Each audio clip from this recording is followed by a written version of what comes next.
Hello guys, আজকে আপনাদের মাঝে আরেকটা সেট নিয়ে আসছি। এই সেটটা হচ্ছে হেলিও 30। মাইক্রোফোন কাজ করে না, মানে মাইক্রোফোনে কথা বললে মাইক্রোফোন শোনা যাচ্ছে না। তো চলুন দেখা যাক আমরা কি করি। প্রথমে সিম ট্রেটা খুলে ফেললাম। এখন নকের সাহায্যে ব্যাটারি কভারের যেটা সেই পার্টটা খুলে নিচ্ছি। অবশ্যই ফিঙ্গারপ্রিন্টটা প্রেস করে খুলবেন, যাতে ফিঙ্গারপ্রিন্টটা ছিঁড়ে না যাওয়ার সম্ভাবনা থাকে, না হলে কিন্তু ছিঁড়ে যাবে। তো চলে যাচ্ছি। হ্যাঁ, অলরেডি আমি খুলে ফেলেছি। এখন নিচের পার্টটা খুলবো। এখন স্ক্রুগুলো খুলে ফেলতেছি। অবশ্যই স্ক্রু খোলার সময় ভালো করে খুলবেন, যাতে স্ক্রুর গার্ডগুলো নষ্ট না হয়ে যায়।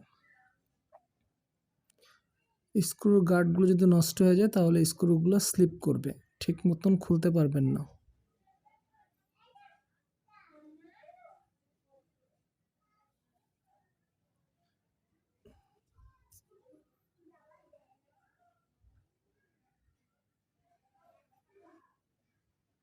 অলরেডি সাব পিসি বা লজিক বোর্ড থেকে খুলে ফেললাম কানেক্টরটা।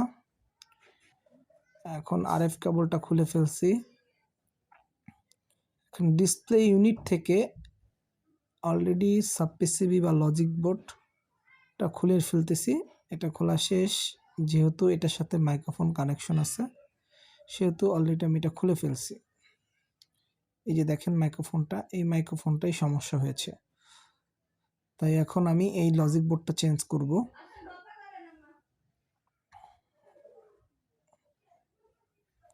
এই নতুন লজিক বোর্ডটা চেঞ্জ করার সময় এই কানেক্টরে এখানে দেখবেন কালো রাবার আছে, অবশ্যই এগুলো ঠিক করে লাগিয়ে দিবেন, না হলে লুজ কানেকশন থাকবে। এগুলো অনেক সময় আপনার লিকুইড ড্যামেজের কাজ করে। পানি গেলে সহজে পানিটা এটাতে যেতে পারে না, এটা ব্যারিকেড দিয়ে দেয়। সেক্ষেত্রে এটা অবশ্যই লাগিয়ে দিবেন, না হলে কিন্তু প্রবলেম হবে। অলরেডি আমি লাগিয়ে দিয়েছি। এখন আমি জাস্ট বসাই দিব।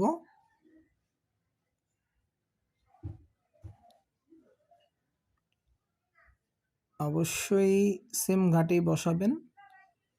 এই যে অ্যান্টেনা কেবলটা ঠিক মতন লাগিয়ে দিলাম।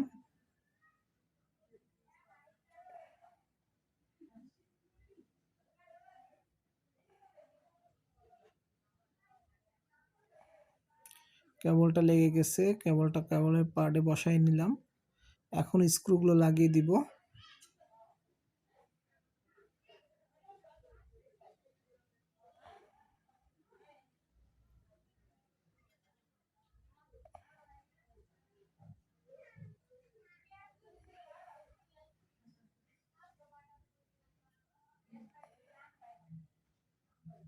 এই যে স্ক্রুগুলো লাগিয়ে দিলাম।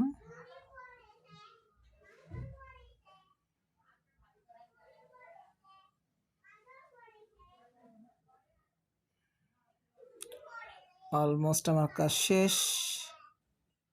এখন জাস্ট চেক করার অপেক্ষায়। সবাই ভালো থাকবেন। আমার ভিডিওটা ভালো লাগলে অবশ্যই লাইক, শেয়ার, কমেন্ট করবেন। আপনাদের শেয়ার, কমেন্ট, সাপোর্ট করলে আমি নতুন নতুন ভিডিও আনার চেষ্টা করব। এই যে এই জায়গাতে ঠিক মতন লাগতেছে না, তো আমি খুলে দেখব যে কেন এই জায়গাটা ফিটিং হচ্ছে না। যেটা দেখতে পাচ্ছি, দেখেন আমি অলরেডি এটা খুলে ফেলছি। এখানে দেখলাম যেই অ্যান্টেনা কেবলটা আছে সেই কেবলটা বের হয়ে গেছে। সেই জিনিসটা ওটাকে ঠিক মতন রেখে ঠিক মতন আবার লাগিয়ে দিচ্ছি। অলরেডি আমার কাজ কমপ্লিট। অবশ্যই আপনারা চেক করবেন। ভালো থাকবেন। আল্লাহ হাফেজ। সামনে আবার নতুন ভিডিও